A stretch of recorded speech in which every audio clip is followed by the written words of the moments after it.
हजरत शब्बीर का मातम, अभी हम जिंदा हैं, सब जिंदा हैं।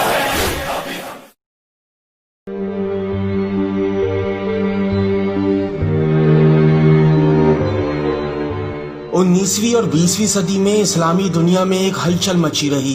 ये एक इत्तेफाक है कि ऐन इस जमाने में जब हिजाज में यानी आज के सऊदी अरब में वहाबियत जड़ पकड़ रही थी, दुनिया के दूसरे हिस्सों में भी इस्लाम के नाम पर तहरीकें कार फरमा थी। बतौर मिसाल सूडान में महदीवियत, लीबिया में सनूसी, नाइजीरिया में फलाफी, इंडोनेशिया में पादरी और हिंदुस्तान में अहमदिया या कादियानियत काबिल जिक्र है। हिजाज में वहाबियत की तहरीक के नतीजे में पैदा होने वाली अफरा तफरी में मगरबी ताकतों ने एक नया फितना खड़ा कर दिया। बरतानिया और फ्रांस ने अरबों को धोखा देकर शाम, इराक, फलस्तीन और उर्दन को बाहम तकसीम कर दिया। जब अब्दुल अजीज इब्ने सऊद को इत्मीनान हो गया कि बरतानिया की तरफ से कोई मज़ाहमत ना होगी, तो नजदियों ने हिजाज पर हमला कर दिया। आले सऊद ने बरतानिया हुकूमत की मदद से मक्का और मदीना पर अपना तसल्लुत कायम किया। इसने सबसे पहले सरजमीन नज़ूल वही और कुरान हिजाज व मक्का के नाम को तब्दील करके अपने नाअहल बाप सऊद के नाम पर सऊदिया रख दिया। 1936 में सुल्तान इब्ने सऊद ने हिजाज पर अपनी हाकमियत का ऐलान कर दिया। अब्दुल अजीज इब्ने सऊद और मोहम्मद बिन अब्दुल वहाब के इत्तेहाद से मुसलमानों के मरकज यानी आज के सऊदी अरब और कल के हिजाज में वहाबियत ने कब्जा कर लिया। वहाबियत की रूह से इस्लाम में कब्र पर साहिबान, छत, कुबा, गुम्बद बनाना जायज ही नहीं बल्कि कुफ्र और ज़ियारत कबूर के लिए जाना नाजायज है। इस्लाम में इस फतने में मजीद इस्तेहकाम तब पैदा हुआ जब वहाबियों के बानी अब्दुल वहाब की बेटी की शादी सऊदी सल्तनत के बानी इब्ने सऊद के बेटे अब्दुल अजीज से हो गई। इसके बाद दोनों के दरमियान और मजबूत रवाबित कायम हो गए। अब्दुल अजीज ने अब्दुल वहाब के नजरियात को फरोग देने के लिए मक्का, जद्दा और मदीना में मौजूद तमाम शायर इस्लाम को शिर्क व बिद्दत के नाम पर मुनहदिम करने का काम शुरू कर दिया। इसने सबसे पहले 8 शव्वाल 1344 हिजरी को मदीना के सबसे मुकद्दस और पाकीज़ा जगह जिसे जन्नतुल बकी कहा जाता है इसे मुनहदिम कर दिया। इन्हिदाम के नतीजे में रसूलुल्लाह की बेटी की कब्र को मिस्मार कर दिया गया।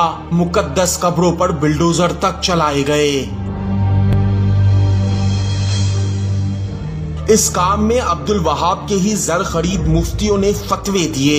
मदीना के 15 मुफ्तियों के फतवे पर अमल करते हुए इस काम को अंजाम दिया गया, जिसके मुताबिक कब्र पर बारगाहें बनाने को बिद्दत करार दिया गया और इसको मिस्मार करना, तोड़ना, तबाह करना वाजिब करार दिया गया।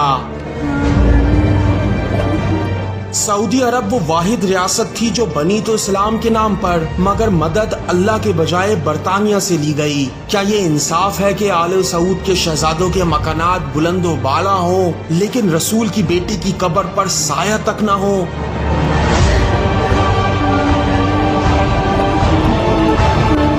इन्हिदाम जन्नतुल बकी को आले सऊद ने एक मजहबी मसला बनाकर पेश किया, जबकि ये एक सियासी मसला था जिसका मकसद था मुसलमानों को मुकद्दस हस्तियों से दूर करो ताकि इन पर हुकूमत करना आसान हो जाए। आज आले मोहम्मद की कब्रें खुले आसमान तले हैं, जबकि इनके सदके में मिलने वाली नेमतों से ये यहूदी नुमा सऊदी अपने महलों में मजे उड़ा रहे हैं। इस चोरी के बाद सीना जोड़ी का ये आलम है कि चंद ज़मीर कलम फरोश मुफ्ती अपने बेबुनियाद फतवों की असास इन जाली रिवायात को करार देते हैं जो बनी उमैया और शाम के बाजारों में बनी। अल्लाह की किताब काफी के दावेदार आज कुरान के अहकाम को छोड़कर अपनी काली करतूतों का जवाज नकली हदीसों की आगोश में तलाश कर रहे हैं।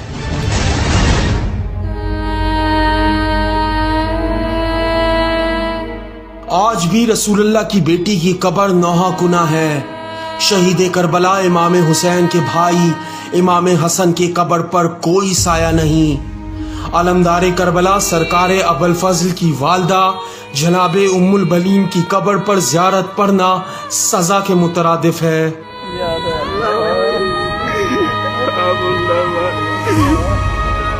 इमाम हुसैन के फर्जंद इमाम सज्जाद की कब्र आले सऊद के हाथों कैद है। इमाम जाफर सादिक की कब्र को हाथ तक नहीं लगाया जा सकता।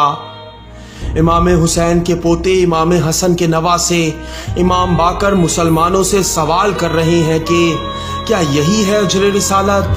हजरत अली की वालदा फातिमा बिन्ते असद की मरकत अल्लाह से मुसलमानों के इस अमल पर शिकायत कर रही है।